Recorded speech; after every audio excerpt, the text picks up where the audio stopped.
Olá, muito bom dia, boa tarde ou boa noite, né? Independente, cada um vê ao seu tempo. Então, estamos aqui novamente, eu, Selma. Eu, Júlia, boa tarde, bom dia ou boa noite. Isso. Nós vamos dar continuidade ao estudo do livro Memórias de um Suicida, de Ivone Pereira do Amaral. Esse é o nosso terceiro vídeo.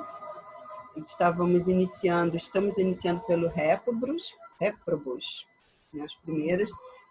Na semana passada nós demos uma pequena introdução, uma narrativa, assim, bem ao pé da letra, de acordo com o livro, sobre o Vale do Suicida, escrito por Camilo, e ele fez a narrativa. Então eu segui exatamente o que ele colocou no livro para que as pessoas possam entender realmente o que é, né? A nossa proposta é fazer um resumo da obra, porém, em algumas situações, nós vamos reproduzir o texto fielmente ao livro para que não seja perdida ou mal interpretada. Que às vezes é importante a gente passar a mensagem do autor. Então, nós vamos ter que repetir aquele texto ou parágrafo que for necessário, tá? Mas a ideia é fazermos realmente um resumo do que é importante, né, e atingir os corações, que é o nosso objetivo aqui, atingirmos os corações de todos que estiverem ouvindo. Tá? Então, nós vamos dar início, Júlia vai dar início com a leitura do livro, conte aí, Mediunidade, tarefa com Jesus. Isso. A gente sempre faz uma abertura com um pequeno trecho desse livro, e antes de começar a leitura do Memórias, tá bom? Continuando, então, a gente está no segundo capítulo desse livro e a gente vai retirar daqui somente o que for assim, mais importante, né, desse texto, que chama Comunicação entre os Espíritos. Então, a comunicação da Ivone fala assim para nós: o universo é regido por leis perfeitas, pois está sob o comando do Criador, perfeição absoluta, que tudo acompanha amorosamente. Leis que disciplinam a vida no terreno material e igualmente no plano do espírito.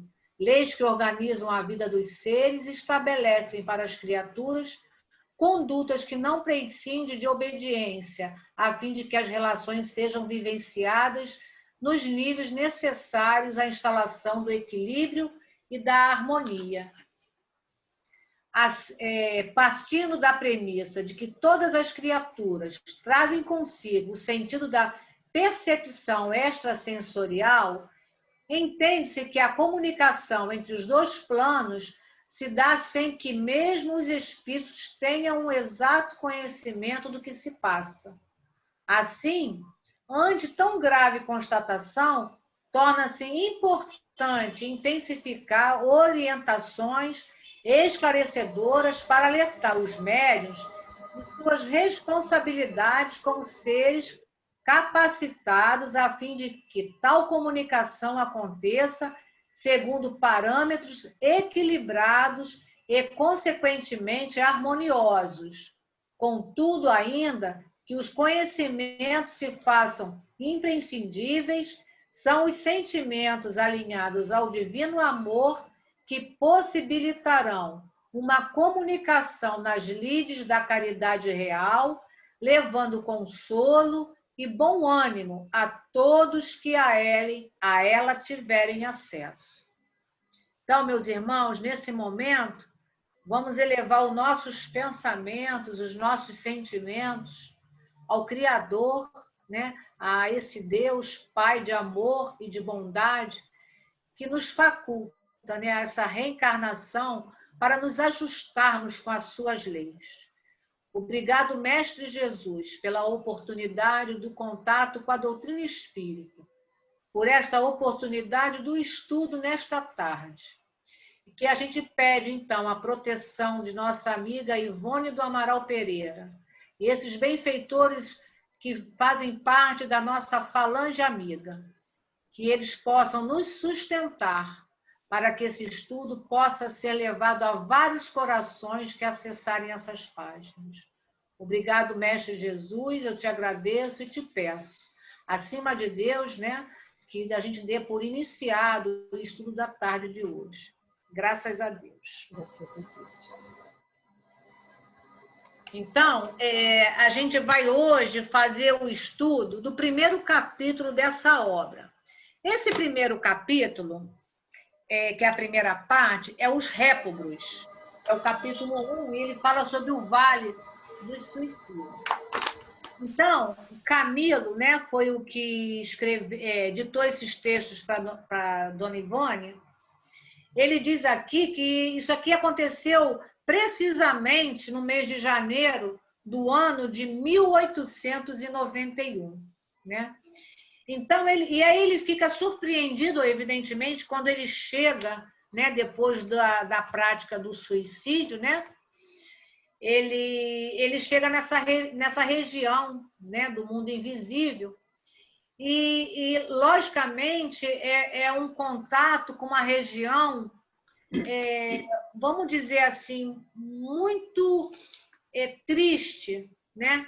Porque eu vou colocar aqui os dizeres do texto, porque eles fazem assim, uma descrição muito exata do que ele encontra, né? Assim que ele se depara vivo, né?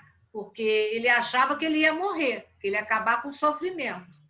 E aí ele se depara com um sofrimento muito maior. Então ele diz aqui, são umas gargantas sinuosas, umas cavernas sinistras. E ali tinha muitos espíritos que ele tinha a sensação que eram demônios enfurecidos. E ele fala, espíritos que foram homens, mas estavam dementados pela intensidade desses sofrimentos. Então, e ele diz aqui que o solo era coberto de uma matéria negra, fétida, lembrando uma fuligem, como se fosse uma coisa pastosa, escorregadia. E ele diz também que o ar era muito asfixiante, gelado. E isso parecia para eles como se fosse um vulcão, que eles estavam dentro desse local, né? Como se fosse com umas muralhas, né? E essa coisa assim, gelada, fedida, né? Tinha um cheiro, porque ali emanava vários pensamentos também adoecidos, como o dele, né? Naquela revolta, onde ali eles chegavam como se fosse uivar, né? É a expressão que tem momentos que ele fala aqui, né? Então, ele diz aqui que aqui na Terra, né, a gente tem a claridade do sol, mas lá eles não têm o sol, né?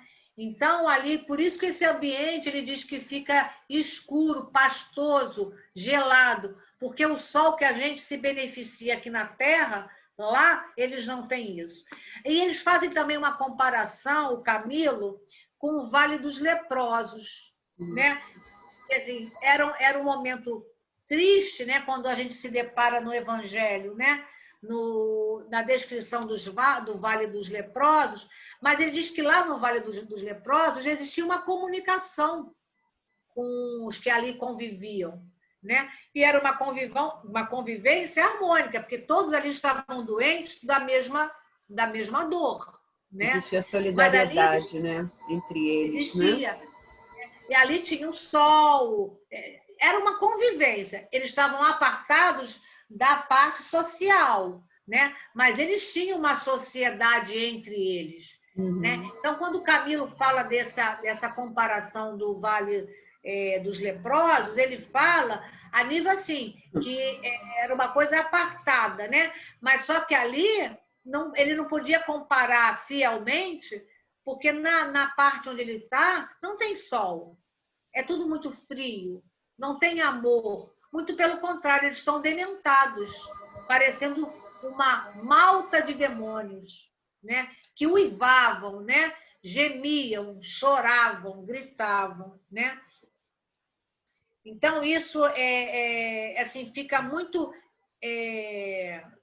forte, até que quando a gente tem esse contato com essa obra, né? Por isso que muitos irmãos dizem que não conseguem ter a leitura, né, desse texto, porque realmente traz para nós uma grande desgraça mesmo, né?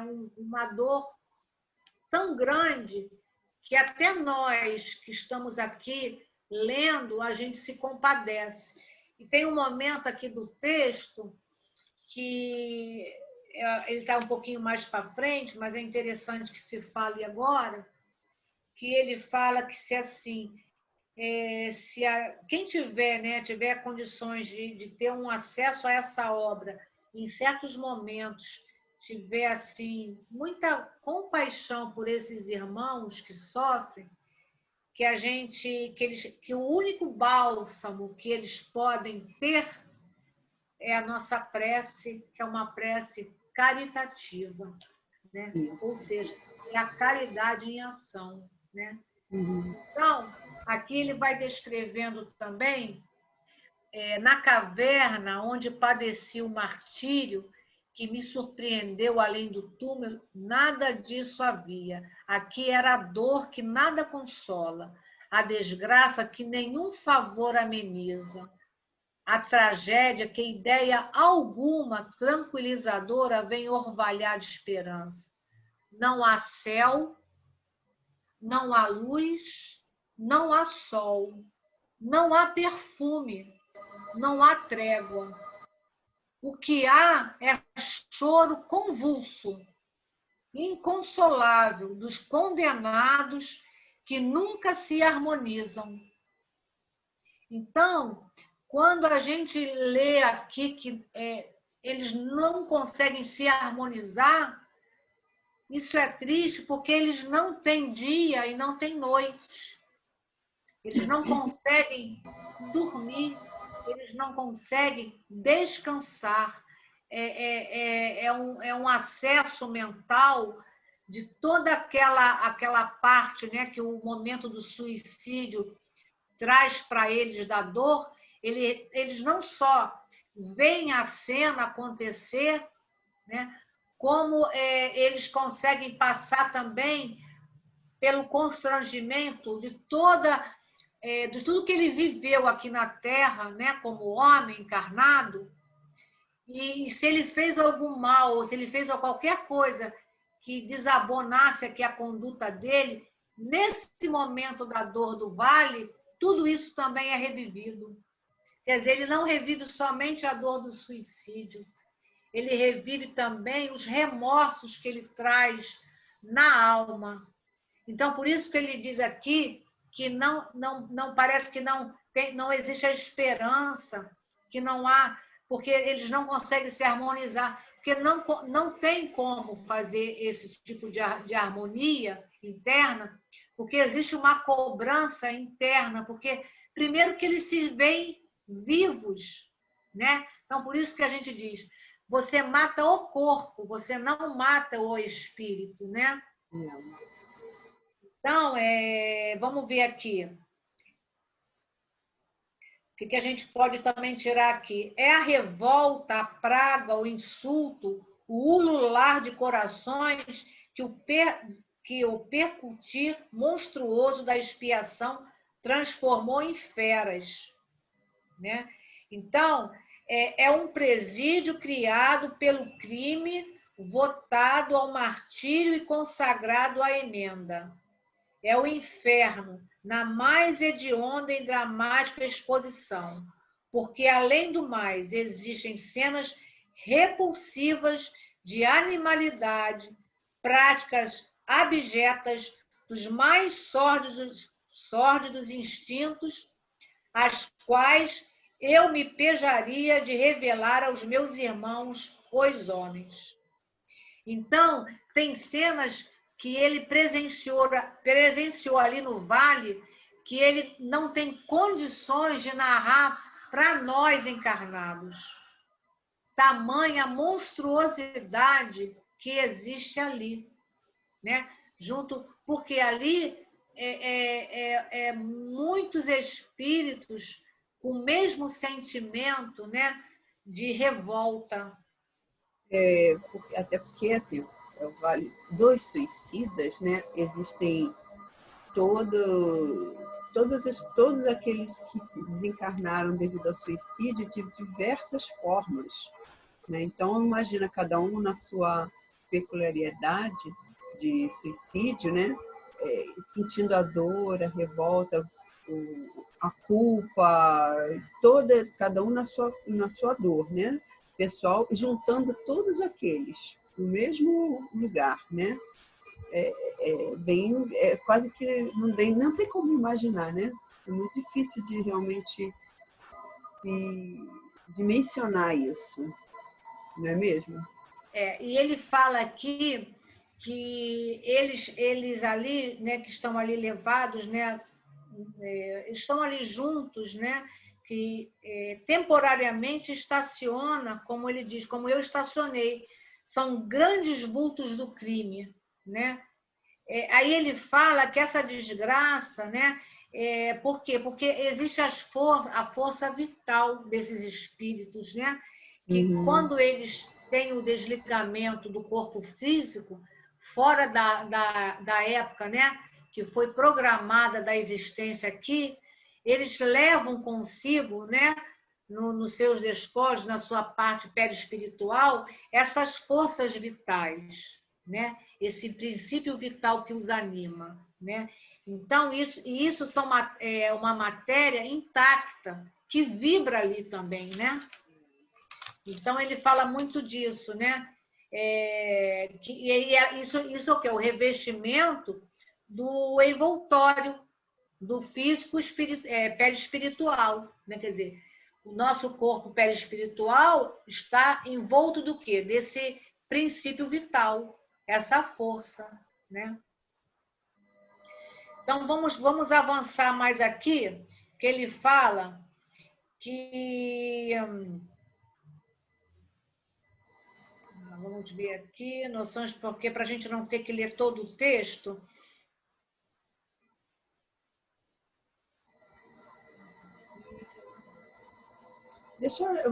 Tem um pedaço aqui que eu marquei, Júlia.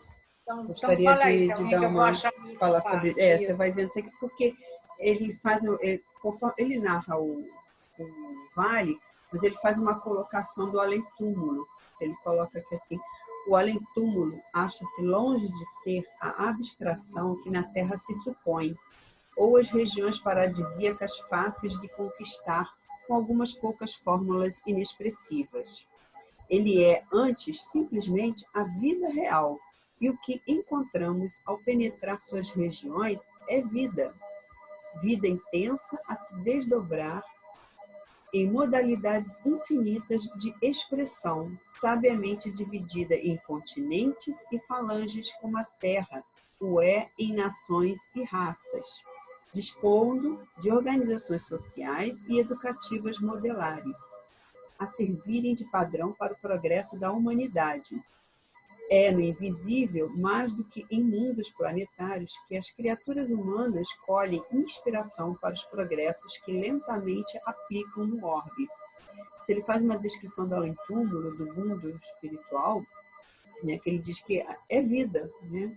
As pessoas pensam que não existe, é vida, e é uma vida muito organizada, né? E até André Luiz e Kardec falam que a Terra é uma cópia grosseira do plano espiritual, né? E aqui nós vemos assim, mais uma vez colocado em obras de autores diferentes, falando sobre esse mundo espiritual, né? Como eles são assim organizados, divididos, né? Hierarquias e falanges.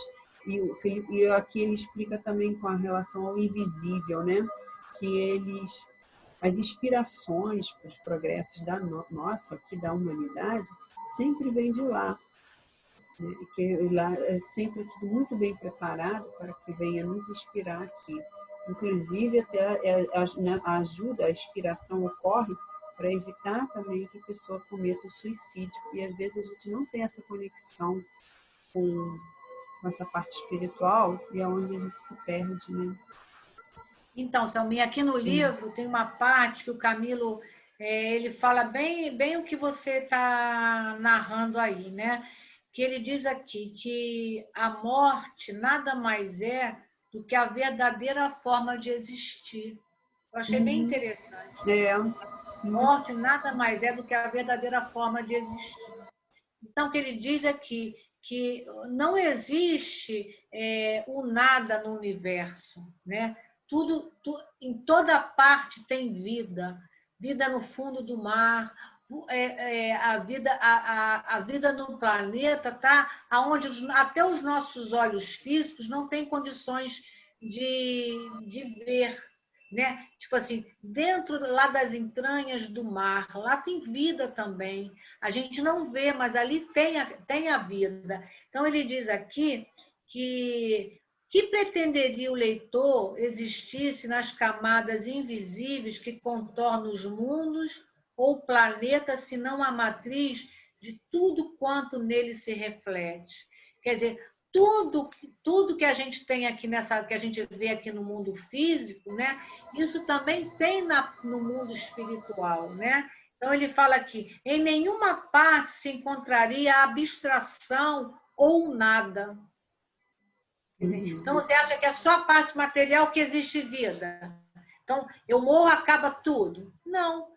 Da mesma forma que tem vida aqui, tem vida em outros planos, tem vida no fundo do mar.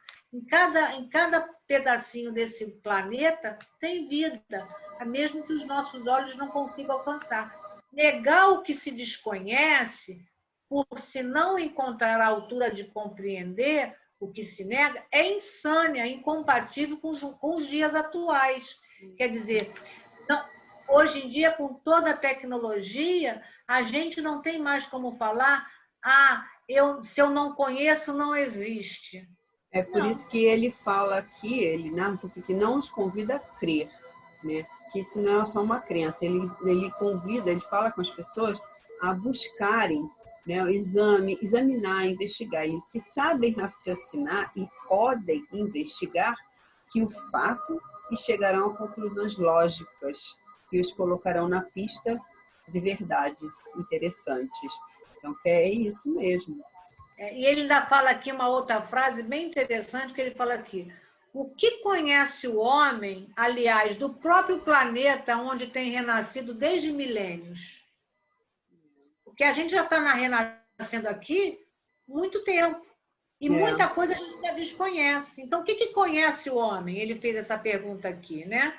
Então, ele fala, por toda parte, em torno dele, existem mundos reais, com vida abundante e intensa. Debaixo das águas verdes e marulhentas, existe não mais um mundo perfeitamente organizado, mas um universo que assombraria pela grandiosidade e ideal perfeição. No próprio ar que respira, no solo onde você pisa, encontraria o homem outros núcleos organizados de vida, obedecendo no impulso inteligente e sábio de leis magnânimas fundamentadas no pensamento divino. Então, é lindo, né? Porque Deus, quando fez esse planeta, né? O mundo, o universo, ele pensou nos mínimos detalhes. Em toda parte tem vida, né? E é tão lindo essa descrição dele, né?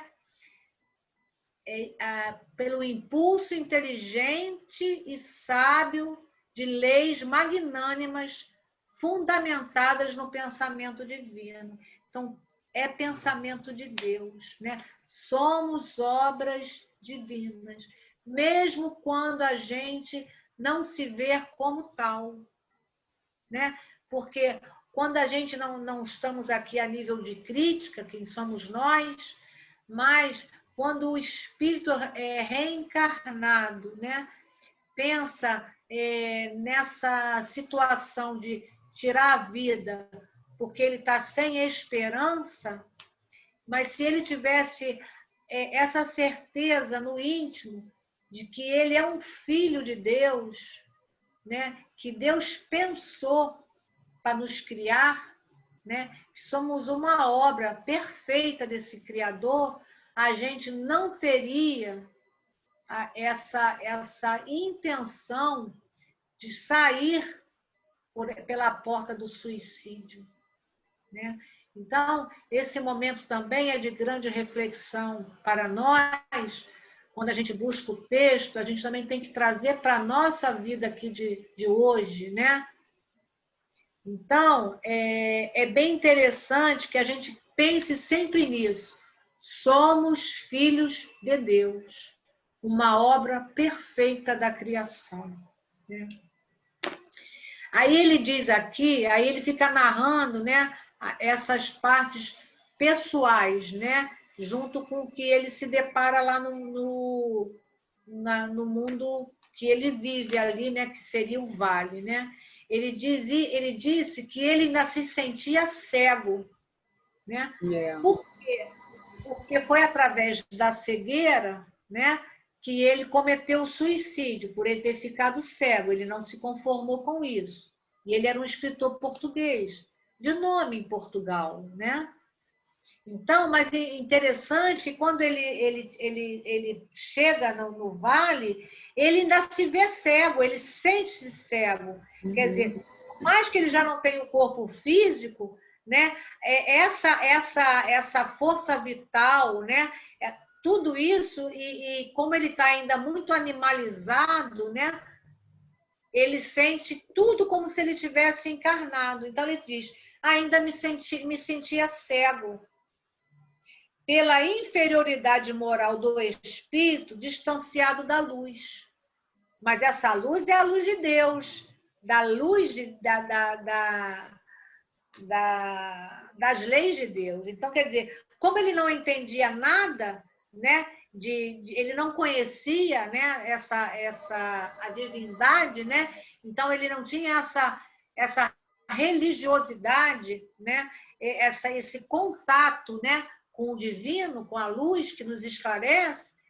Ele diz isso, que ele se sentia, ele tinha uma inferioridade moral, né, e ele se sentia ainda cego.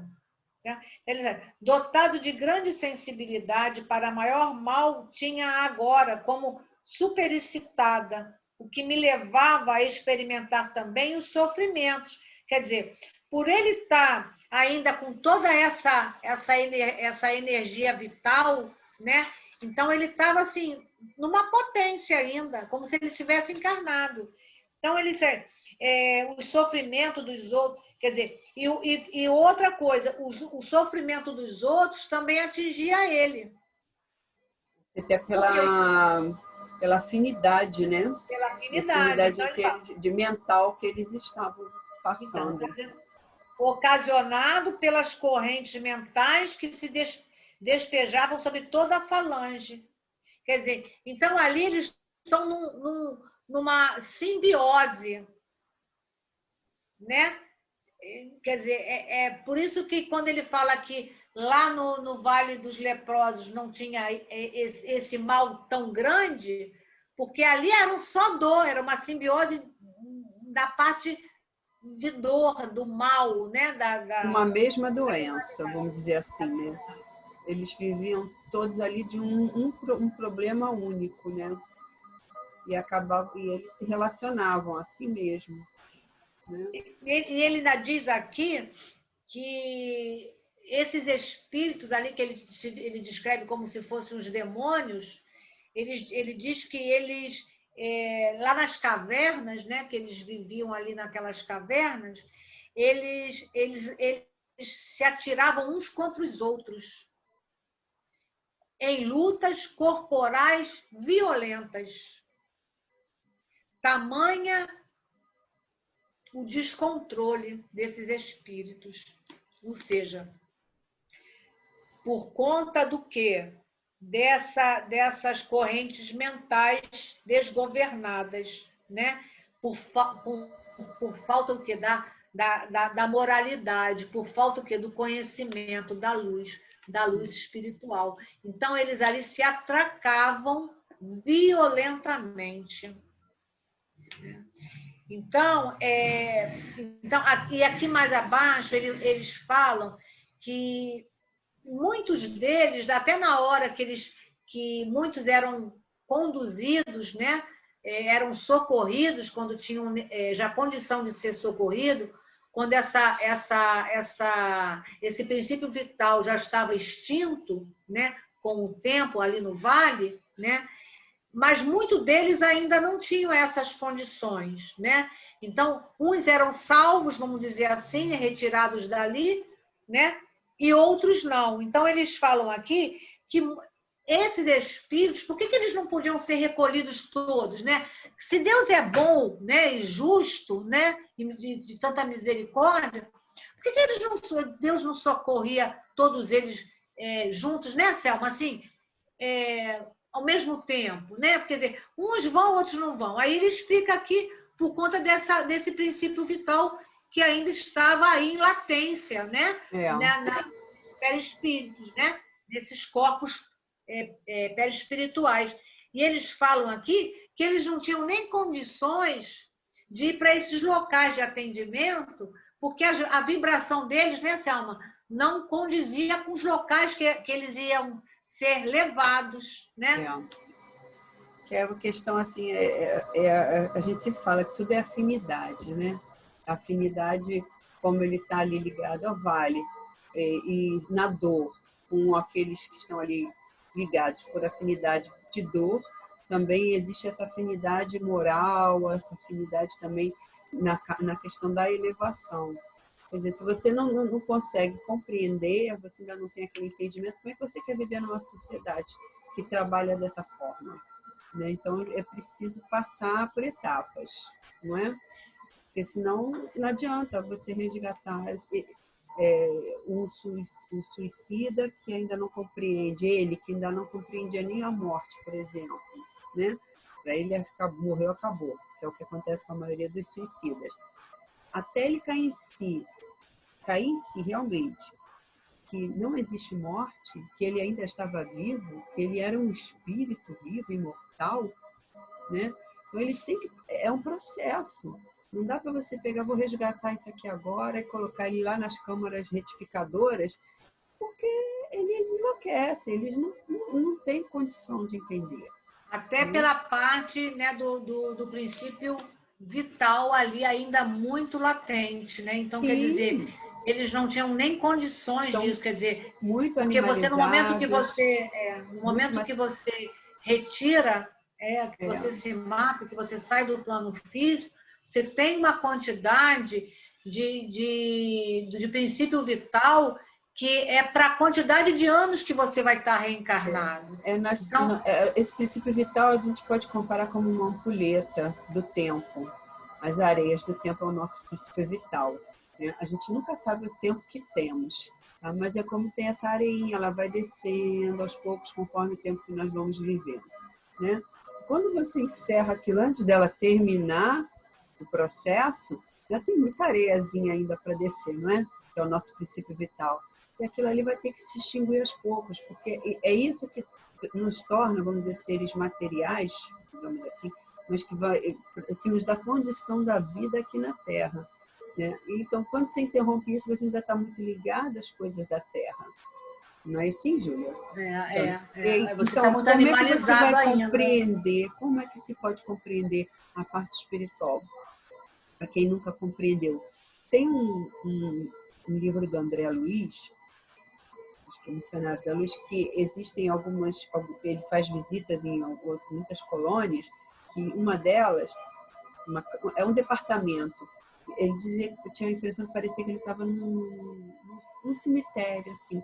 Então ele via assim, vários corpos, vamos dizer que são corpos espirituais, deitados em sono profundo. Eram muitos, eram assim, milhares. Tá? Eles ficavam ali em sono. Por quê?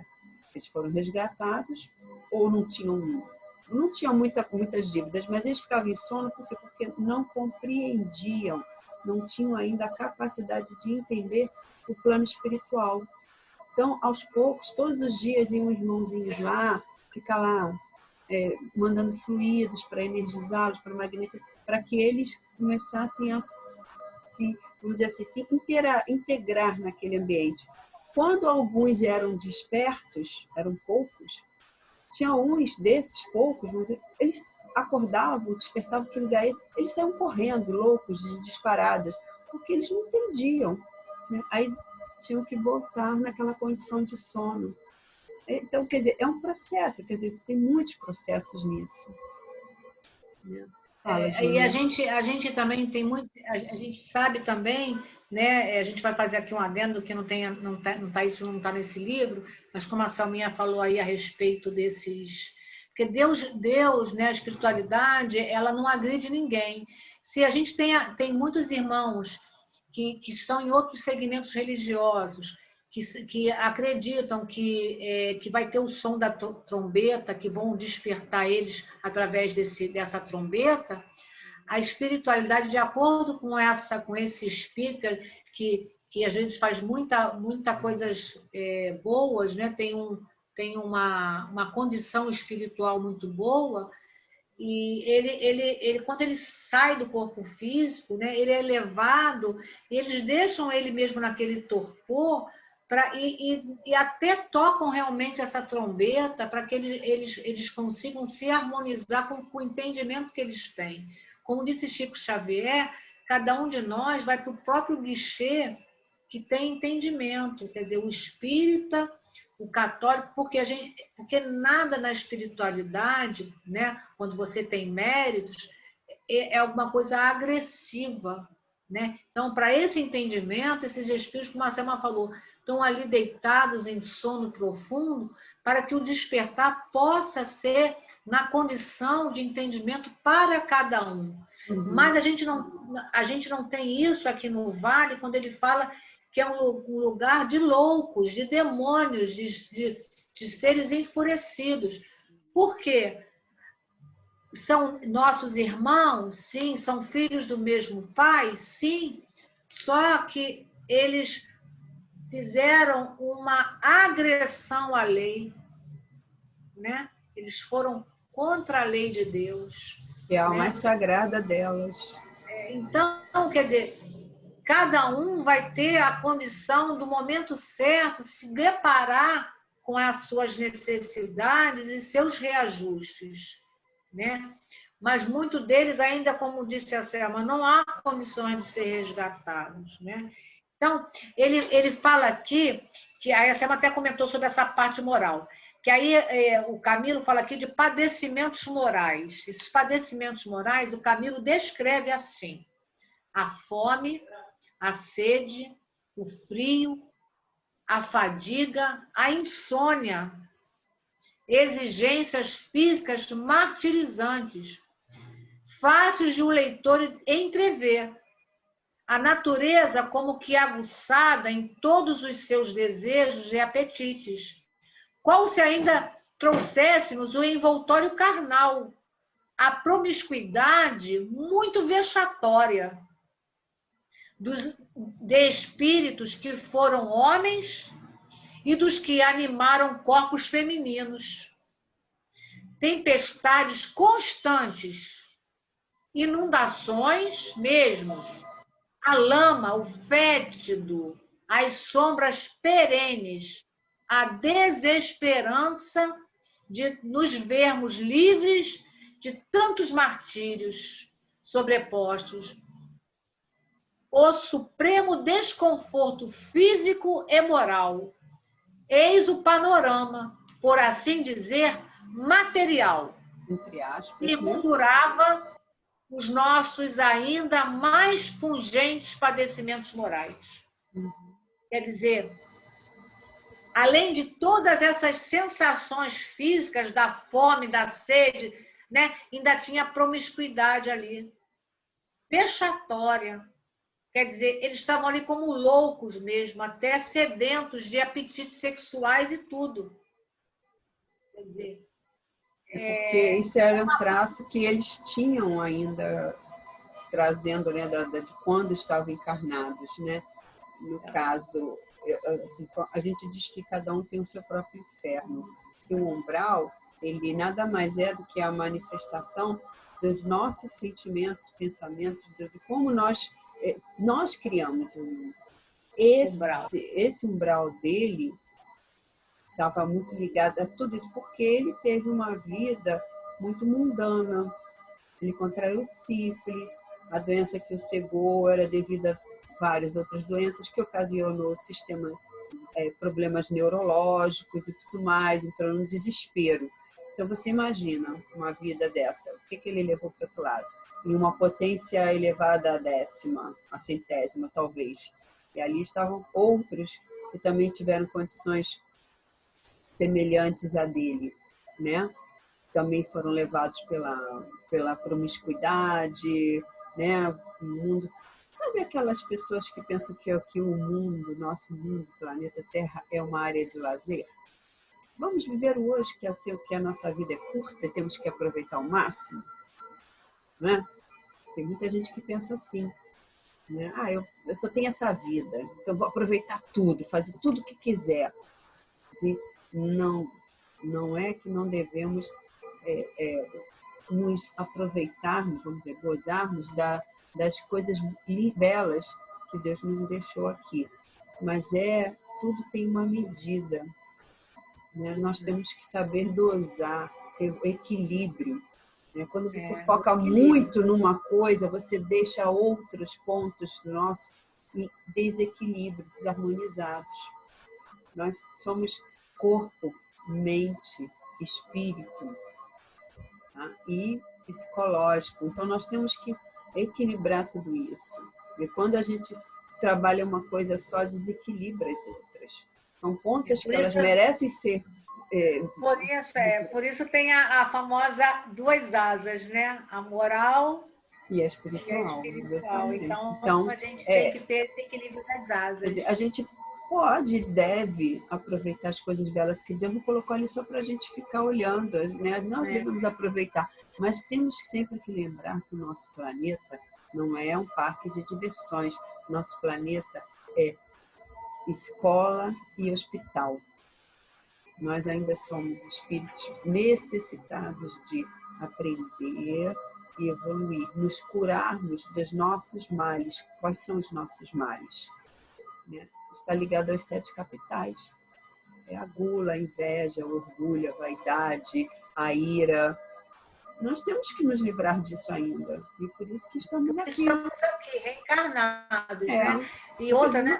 Uma vez eu escutei uma palavra assim, né?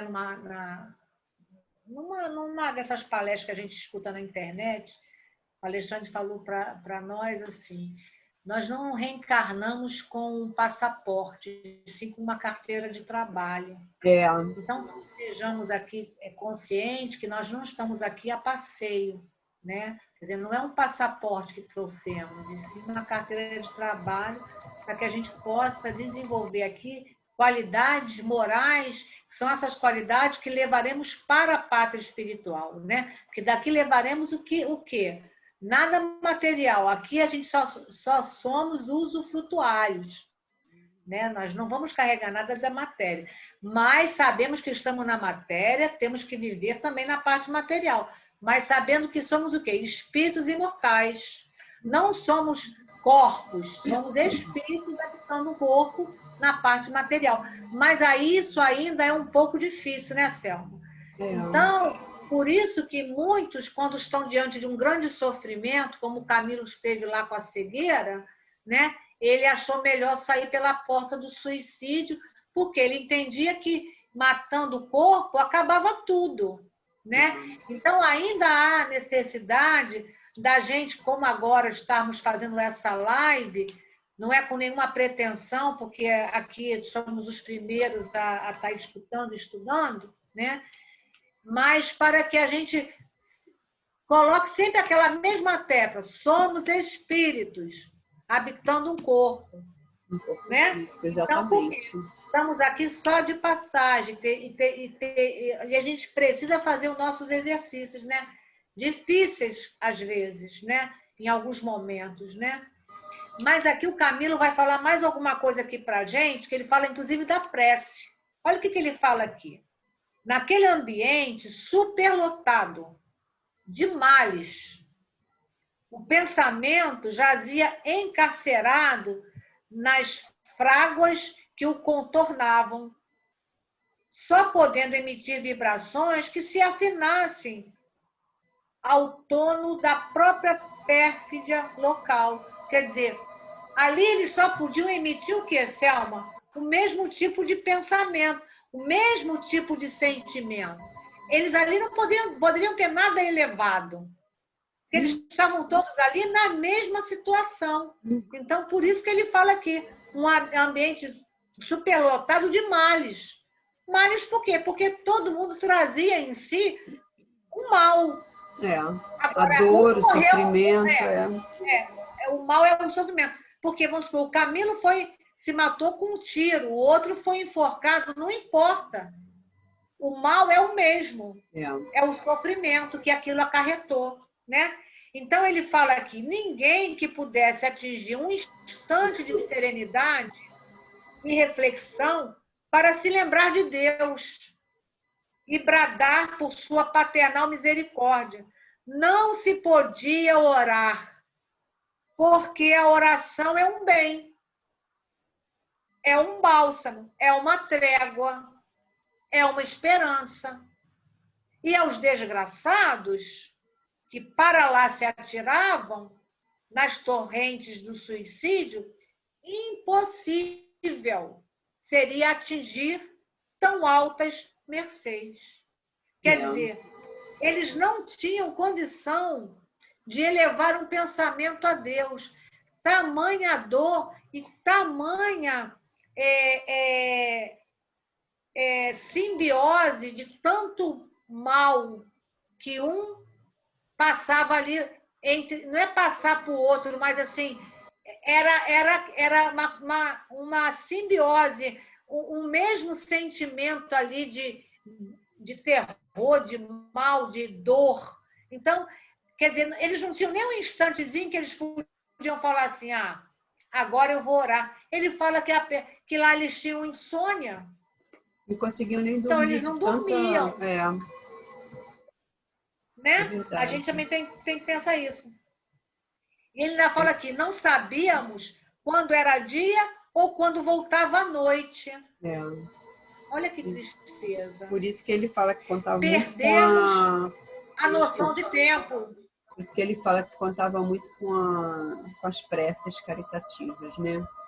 E quando a gente faz uma oração para esses irmãos que estão em sofrimento, seja de que forma for, principalmente pelo suicídio, é quando eles têm aquele pontinho de luz para poder amenizar esse sofrimento, fazer com que ele pare um instante e se eleve em prece. É nessa hora da prece que ele consegue receber ajuda. Tá?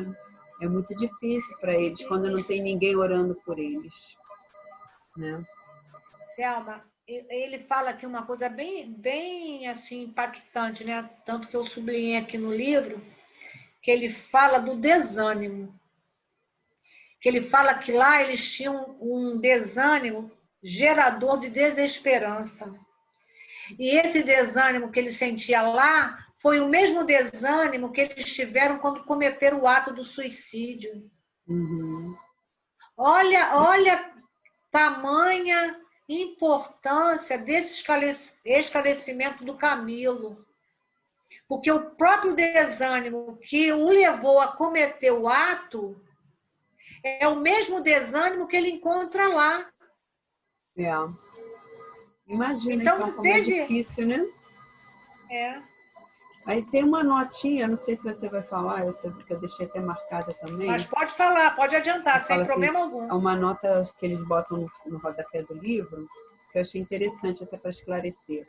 Ele fala assim, se por muito longo esse estágio exorbite das medidas normais ao caso, a reencarnação imediata será a terapêutica indicada, embora acerba e dolorosa, o que será preferível a muitos anos em tão desgraçada situação, assim se completando, então, o tempo que faltava ao término da existência cortada.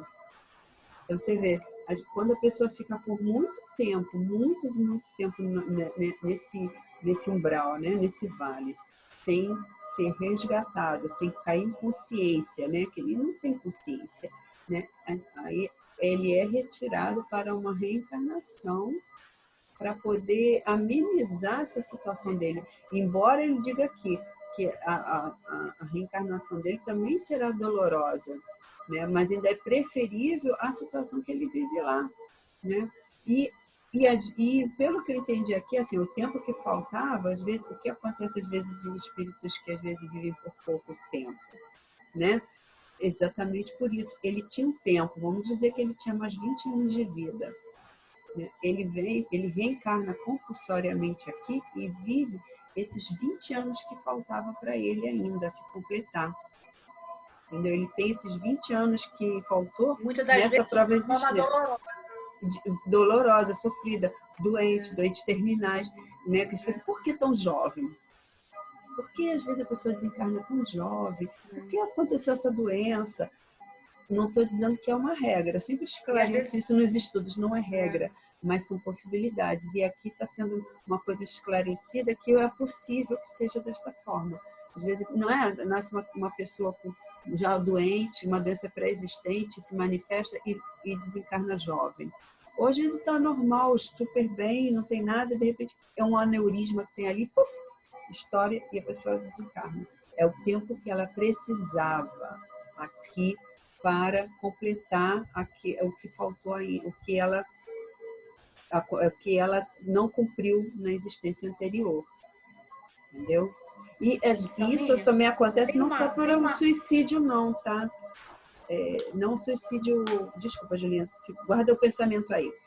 Isso não acontece só pela questão do suicídio, dessas questões, às vezes é o suicídio involuntário, aquele que a pessoa nem sabe que está cometendo um suicídio, mas pela vida desregrada, né, pelos excessos, ela acaba também encurtando a sua vida, é um suicídio involuntário e também passa por essa mesma situação aqui, né?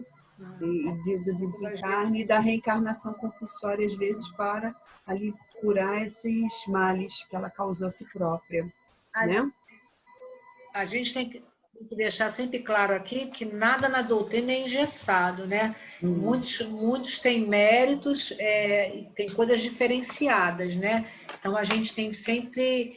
Porque tem vários tipos de suicídio, né? A gente sabe que não só esse tipo aqui, né? Como a gente está vendo aqui do livro, tem uns ali também cometidos, às vezes, por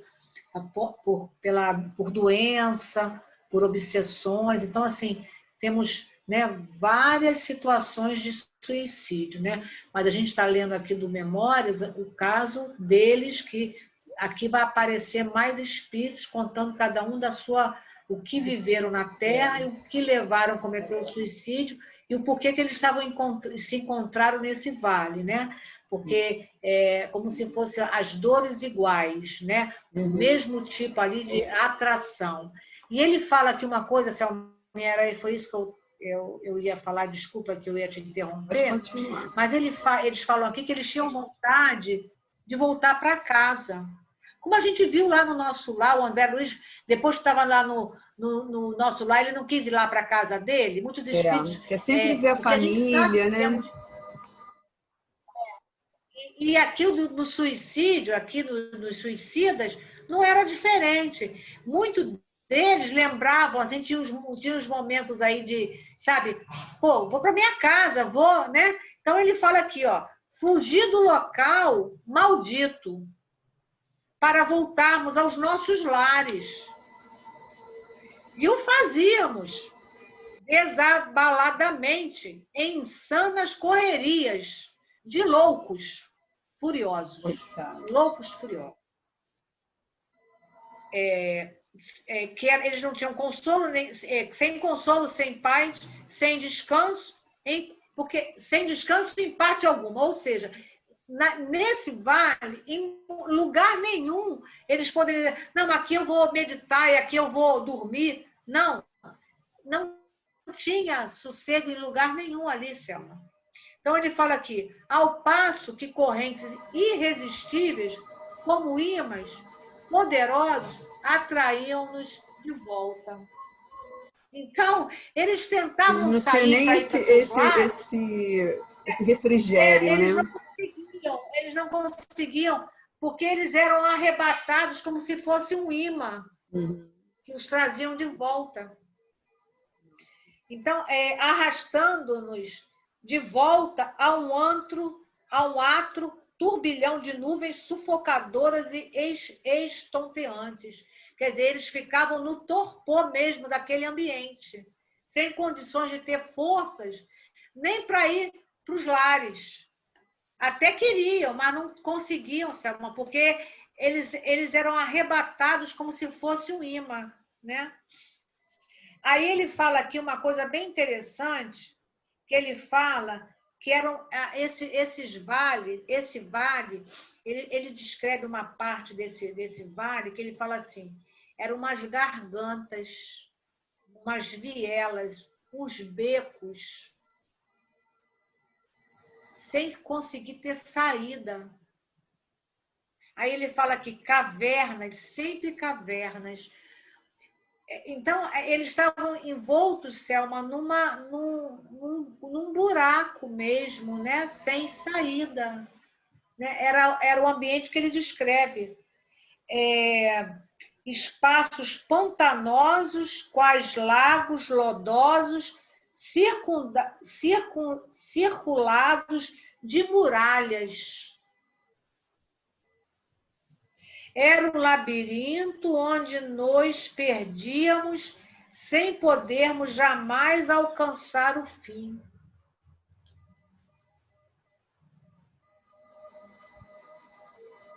Aí ele fala que a impressão que ele tinha é de que eles estavam encarcerados num subsolo, em presídio cavado no seio da terra. Aí ele fala assim, é como se fosse como se fosse um vulcão extinto. Então, assim, só para a gente ter uma noção, eles vão colocando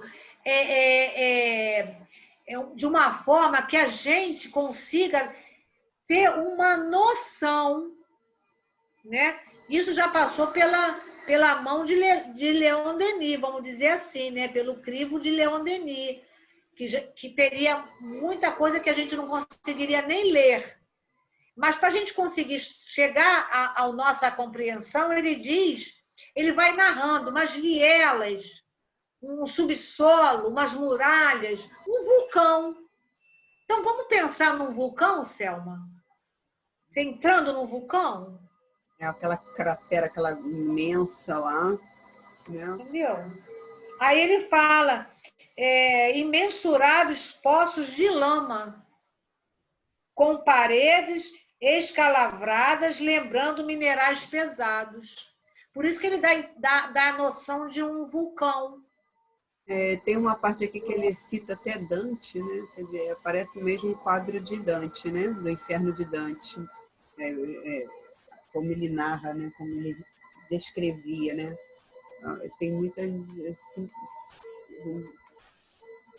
parece, né? Então, ele até comenta sobre isso, que as pessoas podem achar que ele está tirando essas ideias de forma dantesca, né? Mas que cada um que pensasse e fosse buscar suas, né? Estudasse, que ele falou, usa o intelecto. Porque quando a gente não usa nosso intelecto, é onde a gente comete os equívocos. E é por isso que ele nos força, né, a pensarmos e tirarmos nossas próprias conclusões disso tudo. Né?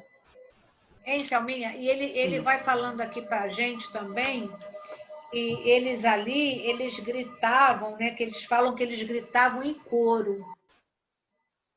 Você imagina você dentro de um vulcão que uma quantidade de espíritos, que ele fala numa malta, né, de demônios. Você imagina um coro a bramir. Ele fala aqui, ó, bramir. Bramir em coro, ou seja, gritar, berrar.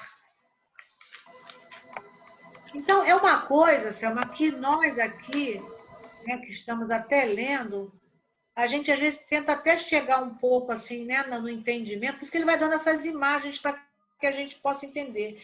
Agora ainda ele ainda fala mais aqui, né, que para ficar assim, vamos considerar ser um pouco pior, que ele fala que além de tudo isso, Selma, eles tinham a visão dos corpos sendo comidos pelo verme. Quer dizer, fora tudo isso, que eles estavam ali encerrados, dentro como se fosse de uns vulcões, de umas cavernas, tudo, eles ainda tinham a sensação, quer dizer, de estar vendo, quer dizer, na realidade eles viam mesmo, né? Os corpos sendo comidos pelo verme e sentiam dor dos vermes comendo a carne. Por que isso, Selma? Porque eles estavam ainda animalizados, com todo o princípio vital ali. Então, eles estavam ali juntos com aqueles despojos também. E então, por isso que eles completamente descrentes de Deus, né, Júlia? Então Porque ele quando fala você aqui, tem essa descrença de toda a parte espiritual de Deus, do mundo, né, pós-morte, é isso que acontece, que até quem não comete suicídio, desencarna e fica muito apegado à matéria, ele passa por esse processo de ver o seu corpo sendo comido pelos vermes. ele fala de uns espelhos. Né? Então, é muito, assim, eu digo assim, isso é fundamental, que todos tenham essa consciência aberta, que nós não somos só corpos, nós somos almas encarnadas em corpos físicos, que a nossa alma é imortal, é permanente, que a gente deve cuidar dela, nós crermos, né? É importante crer numa divindade superior, um Criador universal, para que nessa situação não aconteçam essas coisas, né? Continua aí, Júlia, nosso tempo já está se esgotando, tá? A gente vai marcar a página que a gente vai parar aqui, que a gente só vai então finalizar essa parte aqui, que ele diz aqui que a gente não tem noção, né, dessa cena que eles tinham ali, que era vivida por eles, né? Que nós aqui não temos noção, né? Aí ele fala aqui como se fantásticos espelhos perseguissem e reproduzissem uma visão dos vermes comendo os corpos deles. Né? Então, o corpo a se decompor sob o ataque dos vermes, esfaimados. Então, aí ele dizia que ele sentia, né, o cheiro, o mau cheiro, né, do corpo ali em decomposição. Olha bem, Selma, a visão de um espelho, ele tinha a sensação até do cheiro, né, do sangue, das vísceras,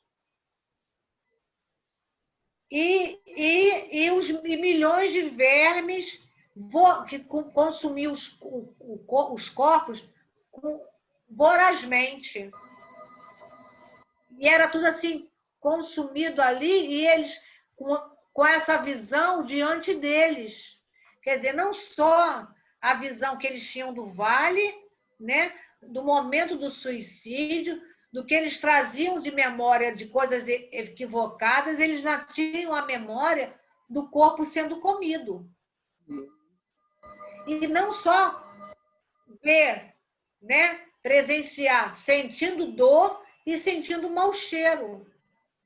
Né? Quer dizer, é muito complicado realmente quando ele conta narra, né, isso aqui para nós, que vivos nós em espíritos diante do corpo putrefato sentimos a corrupção atingir-nos. Doíam em nossa configuração astral as picadas monstruosas dos vermes.